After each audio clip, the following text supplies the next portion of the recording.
मेरे प्रिय बच्चे, यह जीवन जितनी उलझनों से भरा हुआ है, वह खत्म होने का नाम ही नहीं लेती। ऐसा लगता है जैसे मन किसी जाल में फंस गया हो। हर तरफ उलझने ही उलझने, इतने सवाल, इतने थकान, और भीतर एक तरह की ना बुझने वाली बेचैनी। मन बार बार यही प्रश्न करता है कि आखिर ऐसा क्यों हो रहा है। सब कुछ ठीक करने का ख्वाब रखने के बावजूद सारी कोशिशें बिगड़ क्यों जाती है। ऐसा लगता है जैसे जीवन ही रूठ सा गया हो। पर यह वास्तविकता नहीं है। वास्तव में जीवन रूठता नहीं, बस वो तुमसे कुछ कहना चाहता है, कुछ कराना चाहता है। और आज उसी कारण से तुम्हारे पास यह दिव्य संदेश आया है, ताकि तुम वह कर सको जो दिव्य चेतना तुमसे कराना चाहती है। तो तुम्हें हर हाल में इस संदेश को पूर्णतः अंत तक सुनना है। किसी भी परिस्थिति में इसे बीच में छोड़कर जाने की या अनदेखा करने की भूल नहीं करनी है। मेरे प्रिय, ये पल जब ऐसा होता है कि जीवन उलझनों से भरा लगता है, यही वह पल होता है जब तुम्हें ब्रह्मांड से संपर्क करना होता है। यही वह पल होता है जब तुम्हें अपने दिल की सारी बातें ब्रह्मांड के सामने खोलकर रख देनी होती है। ये वही पल है जब हाँ और ना में शरीर, मन, आत्मा सब कुछ उलझ जाती है। मेरा यकीन करो, उस पल में ब्रह्मांड सुनता है। यदि तुम सच्चे हृदय से अपनी बात कहते हो तो ब्रह्मांड सुनता है। क्योंकि जब मन थक जाता है, जब इंसानी बातें चुभने लगती हैं, तो केवल और केवल ब्रह्मांड है जो सुनता है। बिना टोके, बिना किसी निंदा के, बिना किसी अपेक्षा के, और बिना किसी पैमाने पे खरे उतरे होने के बावजूद वह सुनता है। उस पल में तुम्हें अपनी ही सांसें सुनाई देती हैं, और वहीं से शुरू होती है दिव्य बातचीत का सिलसिला, जो किसी शब्द की नहीं, बस भावना की भाषा होती है। तुम्हारे आंसू, तुम्हारे विचार, तुम्हारी खामोशी, वह सब समझता है। तुम्हारी सारी गतिविधियों का आकलन कर वह एक तय निष्कर्ष पर पहुंचता है, और तुम्हें अनेक तरह की संकेतों से वाकिफ कर यह बताने का प्रयास करता है कि तुम्हारे लिए क्या सही है और क्या गलत है। यह बताने का प्रयास करता है कि तुम्हारे लिए क्या आवश्यक है और क्या नहीं। मेरे प्रिय, वो ऊर्जा जो सितारों में है, जो प्रथम तारे में थी, वह तुम्हारे भीतर भी बह रही है।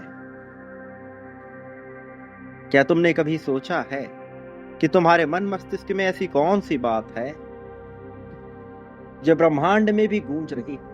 मेरा यकीन करो, तुम इस ब्रह्मांड में सब कुछ निर्मित कर सकते हो, लेकिन निर्मित करने से पहले तुम्हें समाप्त करना होता है। वास्तव में सृजन करता होने से पहले तुम्हें संहारक होना पड़ता है, और इसीलिए आराधना होती है उस संहारक की, जो मिटाता है, जो तुम्हें खाली करता है, जो एक खाली पात्र की भांति बनाता है, और वह खाली पात्र जो सब कुछ भर सकता है।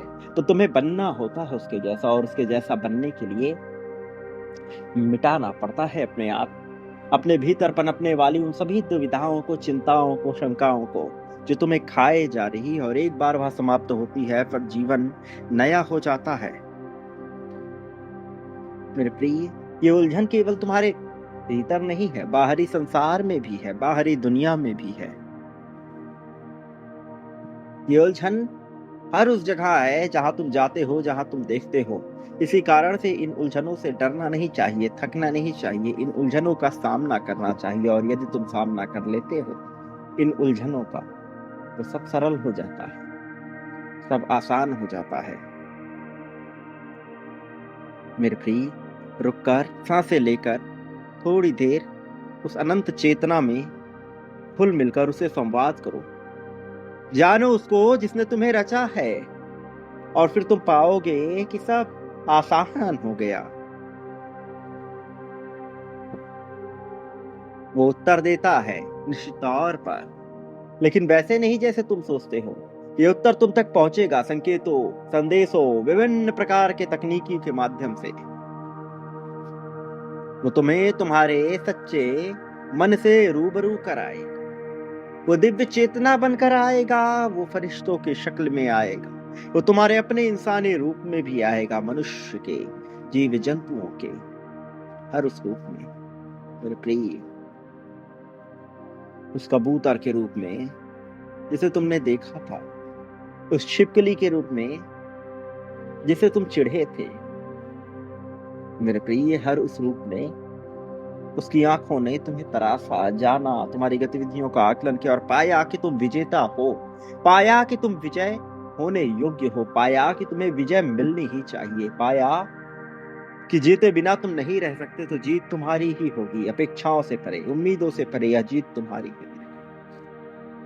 तो अब बिना डरे, बिना किसी शोक के, बिना किसी चिंता के इस जीत को अपना लो इस दिव्य परम चेतना को, और बन जाओ वाह जो तुम होना चाहते हो, बन जाओ वाह जो तुम होने योग्य हो। मेरा यकीन करो, उस विश्वास के साथ जब तुम आगे बढ़ोगे, सारी प्रसन्नता, सारी खुशियां तुम्हारे कदमों में होंगी, हर उस रूप में जैसा तुमने सोचा, उससे भी भव्य, उससे भी दिव्य, कल्पनाओं से परे, श्रेष्ठता के पार, और वह तुम्हारा हुआ मेरे प्रिय बच्चे।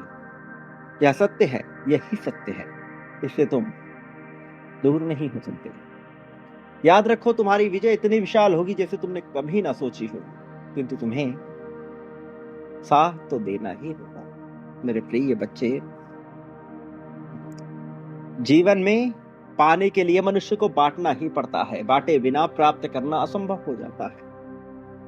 यहाँ झिझक से, चिंता से या शिकायतें करने से कुछ हासिल नहीं होगा, उल्टा और नकारात्मकता आएगी। इसलिए नकारात्मकता को आकर्षित करने के बजाय सकारात्मकता की ओर बढ़ो। न झिझक उत्पन्न लाओ, न शिकायतें करो, न किसी तरह के तनाव में रहो, बिंदास बेफिक्र एक ठसक के साथ जियो, और फिर जीवन तुम्हारा हो जाएगा, तुम्हारे सरल शब्दों में एकदम तुम्हें स्पष्ट रूप से नजर आएगा।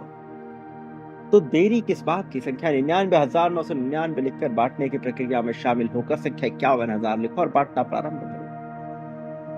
तुम जीत रहे हो और जीत पर तुम्हारा अधिकार है, यह लिखे बिना अपने आप को पीछे न ढकेलना। संख्या 555 लिखकर यह अवश्य लिखो कि तुम जीत रहे हो, और मेरे आने वाले संदेशों की प्रतीक्षा अवश्य करना, क्योंकि मैं आऊंगा तुम्हारा मार्गदर्शन कर, तुम्हें जीत दिलाने, जीत की राह में तुम्हें सर्वोत्तम ऊंचाइयों तक लेकर जाने के लिए मेरे प्रिय बच्चे, मैं अवश्य आऊंगा। सदा सुखी रहो, प्रगति, उन्नति, उत्थान, तरक्की को स्वीकार करो, तुम्हारा कल्याण होगा, तुम्हारी उन्नति निश्चित है, या होकर रहेगी। उत्थान के लिए तैयार रहो मेरे प्रिय बच्चे, दिव्य चेतना आ गई है, अब तुम देरी ना करो, बांटो और प्राप्त करो, यही विजय का सूत्र है।